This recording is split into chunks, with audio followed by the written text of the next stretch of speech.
doing what we love to do, and it's about cars. Whatever you love doing, that's what you do, and that's the culture we want to share with everyone else. Hey everyone, this is a quick video review in addition to the full review of the OTTERBOX Defender case for the Samsung Galaxy Note 2, which I wrote and you can read in detail at intuneonline.net. Now, the purpose of this video is to point out a minor but prevailing design flaw of the Defender case that I found personally just by using it for a couple of weeks now. First of all, it's not to be confused with deliberately bad-mouthing the brand, because I have always and still am a huge fan of OTTERBOX in general. But I believe in the company being the lead manufacturer of the most protective cases for mobile phones to date. Like, I don't think there's any other brand out there that can rival them.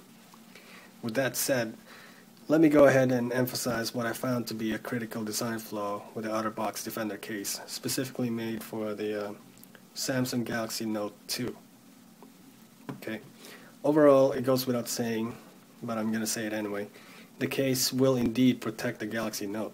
I have seen other videos on YouTube showing the Defender case being thrown around, dropped from heights, specifically to maximize the brutality of the test. So no doubt, this case will protect your Galaxy Note.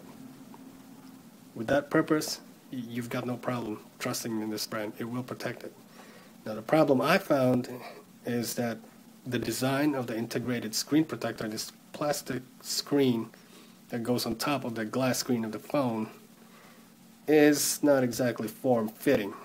And by that I mean to say it has quite a bit of a space between the plastic screen protector and the actual glass screen of the phone. It's got some space in there, maybe like a fraction of a millimeter, but enough to actually feel like it's kind of bubbling towards the middle.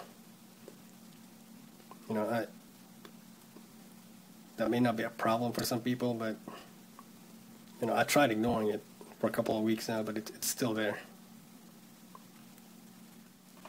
So why is this a problem worth noting? Well, at first glance, I know it sounds trivial, like especially with what level of protection you're getting with a case. And that's what I told myself the first time I realized that there's just this little space in the middle that's just annoying.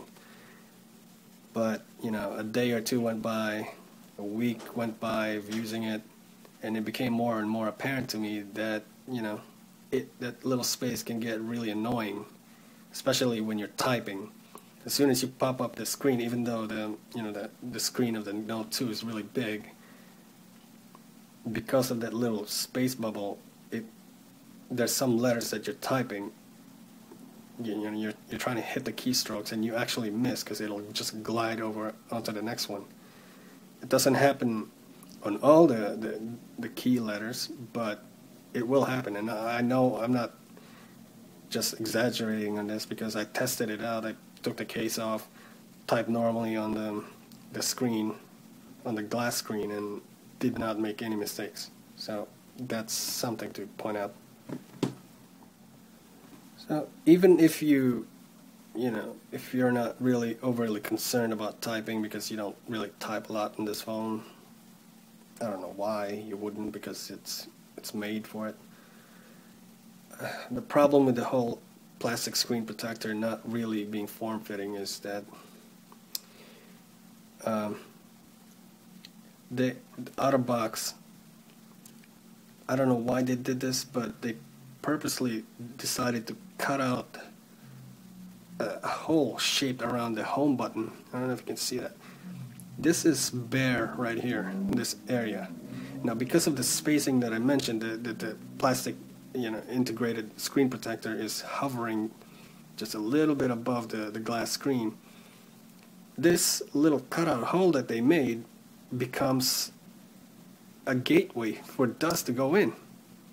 I mean, it's almost like a suction, because each time you press on something, air goes out, you release it, air goes in, dust goes in, and it won't come out. So, it may not happen after a day, but, a day or two, you're going to feel compelled to take the case apart again, clean it, and put the case back on. That can get really annoying for some people. And that's just dealing with dust. You know, when you start talking about water, for example, not even talking about rain or spilling drinks on the table, but, you know, imagine, let's say, you're washing your hands in the sink and then you wipe it off and some parts of your hand is still moist or whatever like that. Because of the cutout here, water can easily go in, and there's no way you can ignore that. You're going to have to take it apart. Not only that, I've also found that regardless if you have clean fingers or, you know, if you got like some food grease in your fingers, the home button is constantly being pressed, so the edges of this cutout hole is rubbing against your finger constantly, and, you know, after a day or two, you're going to see some gunk building around the side here. You know, some people may not be bothered by that, but personally, that really bothered me, so I had to actually, I had to actually point that out. So in the end, what do I think about the case? I believe I don't regret getting it, because protecting the phone from drops will always be a priority. I mean, there's just no denying that. That is exactly why you buy this. However, if you haven't bought this case yet, you may want to take this minor complaint, everything I mentioned before, into serious consideration, because, you know, you will have to put up with a lot of the annoying things about this case during day-to-day use, just to have that perfect protection for your phone, you know, from drops that may or may never happen to you. But again, it's all a matter of preference, and if the things I mentioned will not bother you, then go for it. Again, don't get me wrong, I'm still a big believer in OTTERBOX, but at this point, personally, I'm just about ready to buy a cheaper rubber case and slap on a sticky screen protector in the front and use that as my everyday, you know, protective case for the Galaxy Note 2, and then just, I guess, reserve the OTTERBOX for when I'm, you know, traveling on a vacation or doing some outdoorsy activities like hiking, that kind of stuff. But, you know, like I said, it's almost perfect except for the plastic screen protector design. They really should not have cut out this hole. It's a bad idea. Even with the space bubble that's hovering it, I could have lived with that, except that this hole just, man, it just really sucks in all the dust in there. Not a good thing. That's all I got to say as far as complaining about it. If you need more details about the Defender case in general, go to intuneonline.net, and I made a full review, including all the good things that you will want to know about it anyway. Okay?